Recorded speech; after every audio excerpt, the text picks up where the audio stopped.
ఇది వెరైటీ వచ్చేసి రుద్ర కదా. ఈల్డింగ్ భారీగా ఉంది. గట్టితనం బాగా ఫుల్ గడుసు. రౌండ్ షేప్ ఈ సాహో అన్నట్లే ఉంటుంది. రైతులకి ప్రతి ఒక్కరికి అందరికి ఎవరికైనా ఇవ్వచ్చు, ధైర్యంగా ఎవరికైనా ఇవ్వచ్చు. పచ్చలు కాయలు వస్తాయి దీంట్లో. అది కూడా రాదు. రౌండ్ షేప్ కాయ క్వాలిటీ గానీ. అసలు తోట ఇది 25 రోజులు నాటినాక ఫుల్ వర్షము అయినా కూడా కింద కూడా కాయ ఎట్లా పట్టింది చూడు. మెయింటెనెన్స్ బాగా చేసినారు. చూడండి ఫ్రెండ్స్, మీరు అబ్జర్వ్ చేయొచ్చు కాయ ఎట్లా ఈల్డింగ్ ఎట్లా పట్టింది అనేది మీరే చూడొచ్చు. మాటల్లో కింద మీరు చూస్తే కూడా మీకు తెలుస్తుంది ఎట్లా ఏమనేది. భారీ ఈల్డింగ్ వెరైటీ మాత్రం సూపర్. అసలు మా ఫ్లవర్ మాత్రం డ్రాపింగ్ అసలే మంచి వెరైటీ.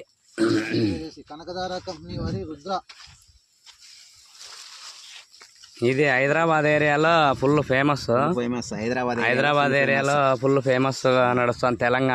తెలంగాణలో కట్లు కట్టకుండా కిందనే కూడా బాగా కాస్తుంది. ఇప్పుడు మన స్టేకింగ్ విధానానికి బ్రహ్మాండంగా ఉంటుంది. స్టేకింగ్ 7 అడుగులు వస్తుంది తోట. కింద నుంచి పై వరకు ఒకటే కాపే. ఏమన్నా నాగేంద్ర, నువ్వు మాట్లాడతావా?